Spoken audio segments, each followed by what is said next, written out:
हाँ भाई, आज अपन बात करेंगे चैप्टर संख्या 5 के बहुचयनात्मक प्रश्नों के बारे में। Objective questions. देखो, प्रथम क्वेश्चन दे रखा है किसी चालक की प्रतिरोधकता एवं चालकता का गुणनफल निर्भर करता है। किसका? पहला क्वेश्चन है किसी चालक की प्रतिरोधकता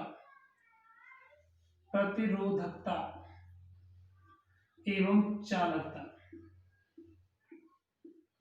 किस बात के ऊपर डिपेंड करती है, इनका गुणनफल किस बात के ऊपर डिपेंड कर रहा है। मुझे याद आ रहा है किसी भी पदार्थ की जो चालकता होती है, चालकता सिग्मा, ये क्या होता है? 1/, प्रतिरोधकता होता है या नहीं होता? रो 1/रो। मतलब मैं ऐसे लिख सकता हूं, प्रतिरोधकता आपका एज इट इज आ गया, चालकता की जगह क्या लिख दूं? 1/, प्रतिरोधकता से प्रतिरोधकता कैंसिल आउट आ गया, क्या आ गया? इन दोनों का गुणनफल 1 होता है।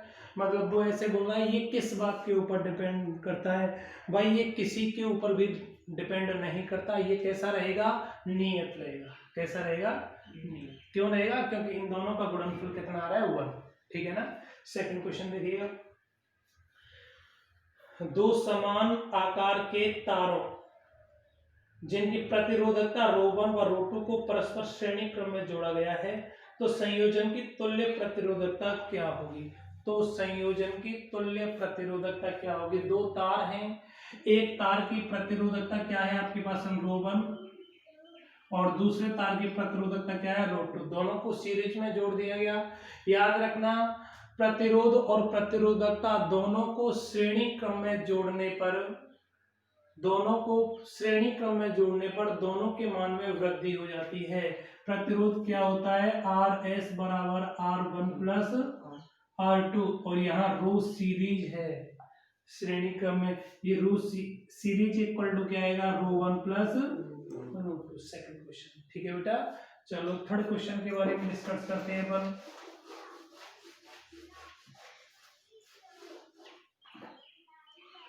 थर्ड क्वेश्चन देखिएगा, एक चालक प्रतिरोध को बैटरी से जोड़ा गया है। एक चालक को बैटरी से जोड़ दिया, इसका मतलब चालक ये हो गया, बैटरी से जोड़ दिया, यही है ना। चलो, शीतलन प्रक्रिया में चालक के ताप को कम किया जाता है, इसको ठंडा किया जाता है, तो ताप में क्या होगी? ताप में कमी होगी, ताप में कमी होती है। चलो, तो प्रवाहित धारा, देखो चालक के ताप में कमी करोगे तो प्रतिरोध और प्रतिरोधकता के मान में क्या होगी? कमी। धातुओं के ताप में कमी करने पर प्रतिरोध और प्रतिरोधकता क्या होते हैं? घटते हैं, और ताप में वृद्धि करते हैं, तो प्रतिरोध और प्रतिरोधकता क्या होते हैं? बढ़ते हैं। यहाँ ताप कम किया जा रहा है, प्रतिरोध प्रतिरोधकता कम होंगे, प्रतिरोध और प्रतिरोधकता कम होंगे, तो धारा I के मान में क्या होगी? वृद्धि। I बराबर V/R। R कम होगा तो I क्या होगा? बढ़ेगा। तो चालक से प्रवाहित धारा के मान में क्या होगी बेटा? वृद्धि हो जाएगी। ठीक है ना। फोर्थ क्वेश्चन देखो, फोर्थ क्वेश्चन है 2.1 वोल्ट, V बराबर 2.1 वोल्ट का एक सेल से 0.2 एम्पियर धारा प्रवाहित होती है। 0.2 एम्पियर धारा प्रवाहित होती है। यह धारा 10 ओम के प्रतिरोध में, R बराबर कितना है आपके पास में? 10 ओम के प्रतिरोध में होकर गुजरती है, तो सेल का आंतरिक प्रतिरोध ज्ञात करो। सेल का इंटरनल रेजिस्टेंस चाहिए। सेल समीकरण होता है मेरे पास में, सेल समीकरण E minus V equal to IR होता है या नहीं होता है? चलो, अब देखो आपके पास में मुझे क्या चाहिए? R बराबर E minus V upon I। याद आ रहा है I बराबर क्या होता है? V अपॉन, होता है नहीं होता है? V upon R। देखो I भी है, V भी है, E नहीं है। चलो E देखता हूं मैं, E minus V equal to IR। ऐसा करो, यहां से E माइनस, ये टोटल विद्युत वाहक बल दे दिया उसने, E माइनस V की जगह क्या रख दूं? IR। बराबर आई आर। भाई V बराबर क्या होता है आपका? आई आर, है ना। चलो आप देखो, मुझे R का मान चाहिए, स्मॉल r का मान चाहिए।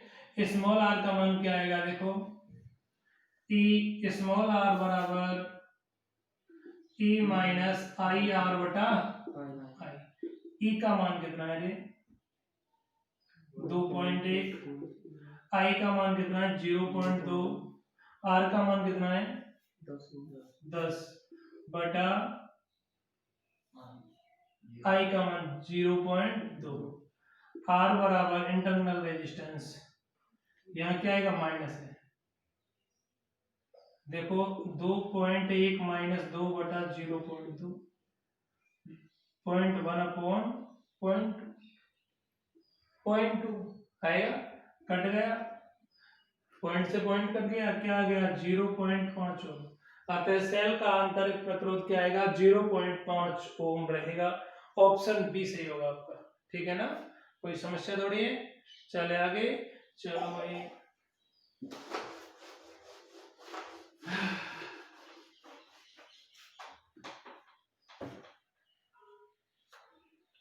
पांचवा क्वेश्चन है, चित्र में दो भिन्न भिन्न ताप वर्ग, कोई डायग्राम दे रखा है पांचवें क्वेश्चन में इस प्रकार से। ये एक्स अक्ष पर क्या आ गया आपका? विभव आ गया, और यहाँ कौन आ गई? धारा। ये दो वक्र हैं, एक थीटा, इसको मैं θ1 मान लेता हूं, और इसको मैं मान लेता हूं θ2। जो आपके पास में ये वाला वक्र है वो T2 ताप पर है, और ये वाला है वो T1 ताप पर है। आपको पता है, मैंने आपको थ्योरी में पढ़ाया था, यदि एक्स अक्ष पर विभव और वाई अक्ष पर धारा हो तो आपके पास में कोट थीटा है, वो चालक के प्रतिरोध को डिनोट करता है। कोट थीटा पढ़ाया था, कोई समस्या थोड़ी है। चलो अब कोट थीटा बराबर ये, कोट में क्या होता है? थीटा के मान में वृद्धि करोगे, कोट में थीटा के मान में वृद्धि करोगे तो पूरे कोट थीटा के मान में क्या होगी? कमी होगी। होगी या नहीं होगी? यहां देखो, नाउ θ2 इज ग्रेटर देन θ1, है ना। θ2 का मान ज्यादा है और θ1 का मान क्या है? कम है। हम क्या जानते हैं कोट में कि जैसे जैसे थीटा के मान में वृद्धि होगी वैसे वैसे कोट का मान कम होगा। इसका मतलब क्या हो गया? Cot of θ2 is less than cot of θ1। आएगा नहीं आएगा? आएगा। अपन जानते हैं कोट थीटा किसके बराबर है? प्रतिरोध के बराबर है या नहीं? इसका मतलब क्या हो गया? इस चालक के प्रतिरोध को मैं R2 मान लूं, इसको मैं क्या मान लूं? R1।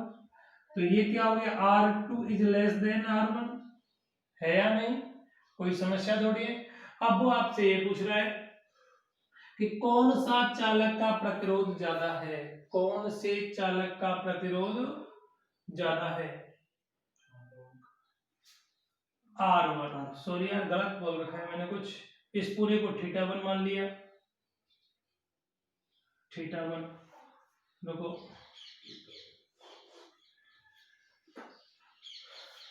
इसको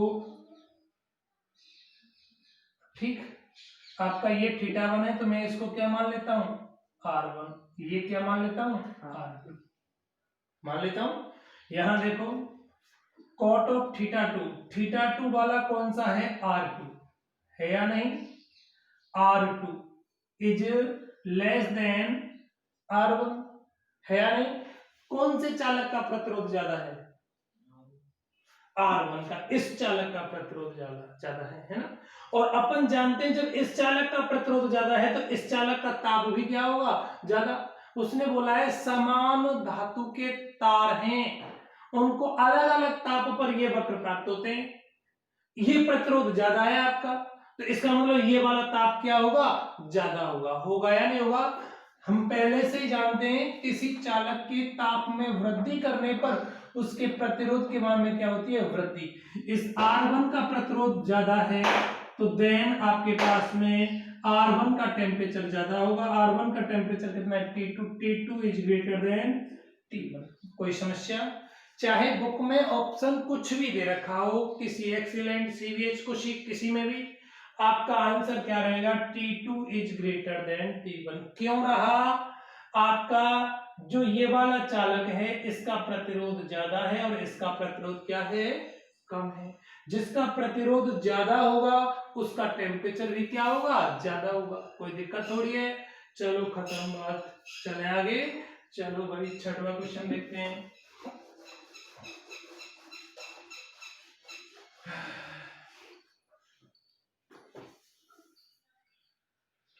एक नगर से विद्युत शक्ति, छठवां क्वेश्चन है, एक नगर से विद्युत शक्ति कितने किलोमीटर दूर है, डिस्टेंस, दूरी, दूरी लेंथ 50 किलोमीटर। एक नगर से विद्युत शक्ति को इतने किलोमीटर दूर स्थित एक अन्य नगर में तांबे के तारों द्वारा भेजा जाता है। प्रति किलोमीटर विभवपात, प्रति किलोमीटर विभवपात पोटेंशियल ड्रॉप कितना हो रहा है, 8 वोल्ट। बेटा विभव का पात का मतलब होता है पोटेंशियल ड्रॉप, विभव हानि। जब वोल्टेज को हमें एक स्थान से दूसरे स्थान पर भेजते हैं लॉन्ग डिस्टेंस पर, तो रास्ते में कुछ विभव की हानि हो जाती है। हमारे घरों में जो आने वाली सप्लाई होती है, जो डीपी ट्रांसफॉर्मर होती है, ट्रांसफॉर्मर होता है, वहां से 220 वोल्ट निकलता है, वो फिक्स। लेकिन हमारे घरों में पहुंचते पहुंचते वो 212, 217, 216 जितनी दूर होती है डीपी ट्रांसफॉर्मर से अपना घर, इतना वोल्टेज कम हो जाता है। मतलब वोल्टेज जैसे जैसे आगे जा रहा है वैसे वैसे रास्ते में पोटेंशियल ड्रॉप हो जाता है, विभव हानि हो जाती है। विभव हानि को अपन क्या बोलते हैं, विभवपात, ठीक है ना। चलो, प्रति किलोमीटर 8 वोल्ट विभवपात होता है। प्रति किलोमीटर औसत प्रतिरोध, प्रति किलोमीटर औसत प्रतिरोध R बराबर आपको क्या मिल रहा है, 0.5 ओम है। तो तार में शक्ति क्षय कितना होगा, तार में शक्ति क्षय कितना चाहिए, P का मान चाहिए, है ना। देखो बेटा 1 किलोमीटर जब करंट या वोल्टेज स्थानांतरित होता है तब 8 वोल्ट विभव की हानि हो जाती है। तो कुल विभव पात, कुल विभव पात, कुल पोटेंशियल ड्रॉप आपको मैं V डैश से डिनोट कर दूं, V डैश बराबर कितना आएगा, 8 गुणा 150, 15 8 120, 1200 वोल्ट आएगा या नहीं आएगा। भाई आप सोचो, मैं यहां से 2 मीटर, यहां से 1 किलोमीटर वोल्ट विभव को ट्रांसफर करता हूं तो 8 वोल्ट विभव कम हो जाता है। अगर मैं यहां से विभव को 150 किलोमीटर दूर भेजूंगा तो कितना वोल्टेज कम हो जाएगा, 150 गुणा होगा। 1 किलोमीटर,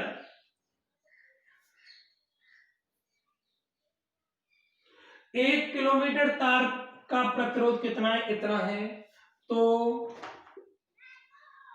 कुल प्रतिरोध, कुल तार का प्रतिरोध कितना आएगा, R डैश, है ना। देखो 0.5 गुणा 150 बराबर कितना आएगा, 75, 150 बार होगा। हमें क्या चाहिए बेटा, देन 6 शक्ति, 6 शक्ति चाहिए। P बराबर होता है V²/R। बेटा V का मान कितना है, 1200 गुणा 1200 बटा R का मान 75। बोलो कोई समस्या, चले चलो काट देता हूँ। 5 से कितनी बार कटेगा, 15, 5 75 और 5 से काट देता हूँ इसको, 5 दूनी 10, 5 चको 20, 15, 5 से 3 बार, 5 से फिर काट दो, कितनी बार कटेगा, 3 8,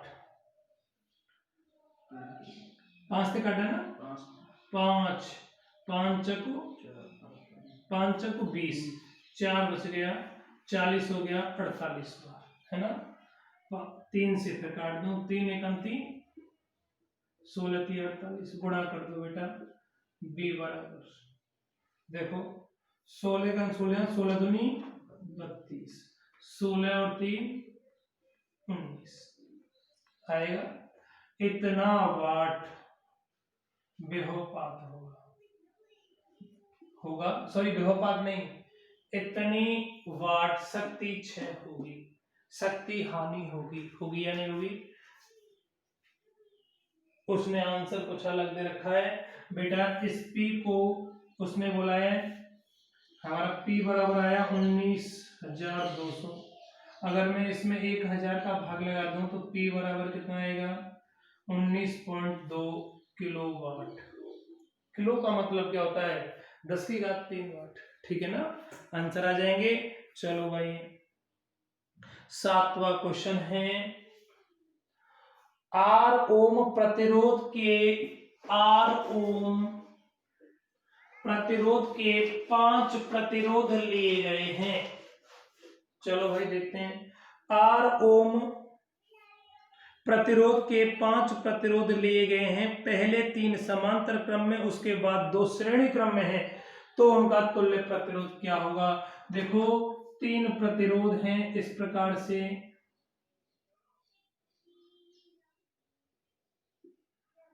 are R R R R R है या नहीं, इनका टोटल प्रतिरोध चाहिए बिंदु ए व बी के मध्य। देखो समांतर क्रम संयोजन में, इसको मैं सॉल्व कर लेता हूं पहले। समांतर क्रम संयोजन में तुल्य प्रतिरोध आपको आएगा, मैंने आपको बताया था यदि समान, देखो ऐसे बताया था 1/r बराबर 1/r1 plus 1/r2 plus so on आया था, फिर मैंने सभी को बराबर कर दिया था, तो r1 बराबर r2 बराबर r कहाँ पैरेलल में आ आएगा, 1/r आया था। इसको सॉल्व किया था तो 1/rp बराबर क्या आया था, n/r आया था, rp बराबर कितना आया था बेटा, r/n, है ना। यदि समान n प्रतिरोधों को मैं समांतर क्रम में जोड़ता हूं तो प्रतिरोध n गुना कम हो जाएगा। यह प्रतिरोध कितने हैं बेटा, 3 प्रतिरोध हैं, तीनों समान है या नहीं, तीनों समान हैं, तो इसका टोटल प्रतिरोध कितना आएगा बेटा, R/3।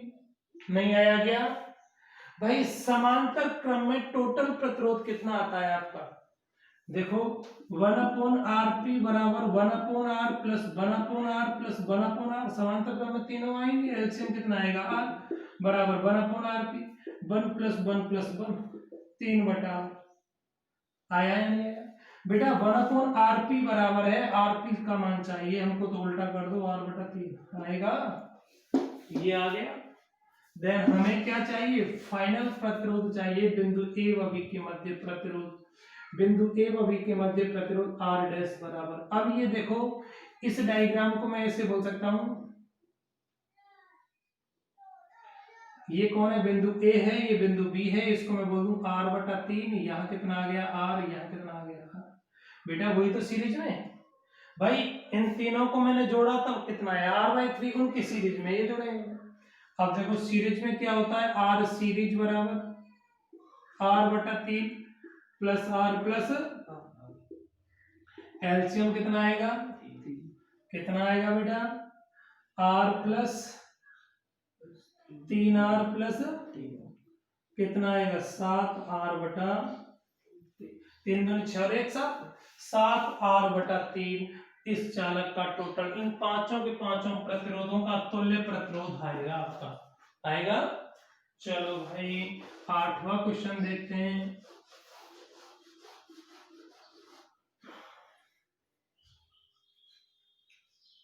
अपवहन वेग Vd की विद्युत क्षेत्र E पर निम्नलिखित में से निर्भरता किस प्रकार होती है।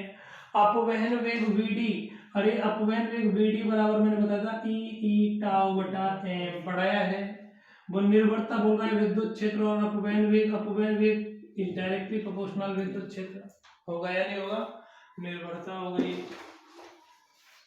9वां क्वेश्चन देखो,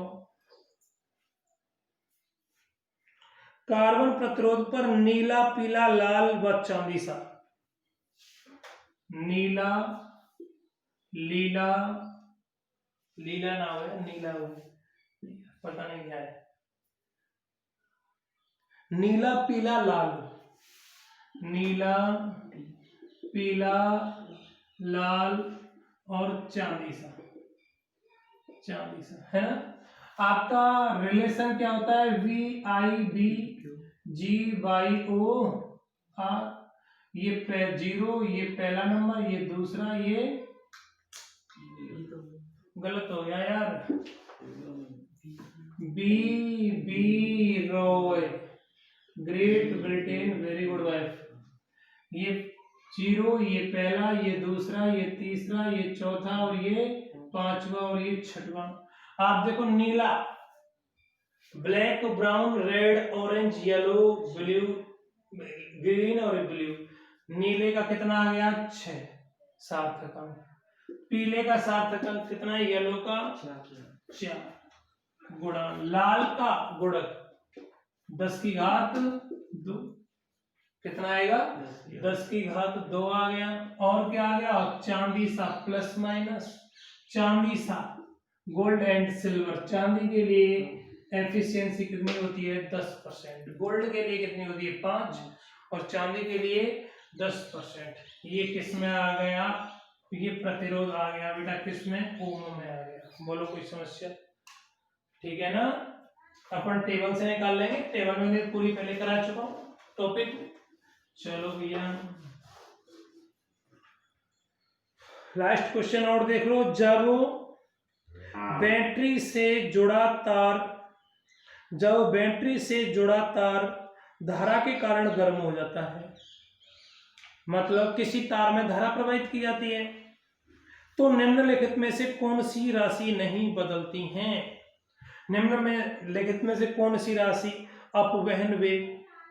अपवहन वेग यार, चालक के ताप में वृद्धि करेंगे तो अपवहन वेग के मान में भी क्या हो जाती है, वृद्धि, ठीक है। चलो प्रतिरोध भी बदल जाता है, चालक के ताप में चेंज करेंगे तो प्रतिरोधकता भी चेंज हो जाती है। मुक्त इलेक्ट्रॉनों की संख्या, किसी चालक के एकांक आयतन में मुक्त इलेक्ट्रॉनों की संख्या नियत रहती है।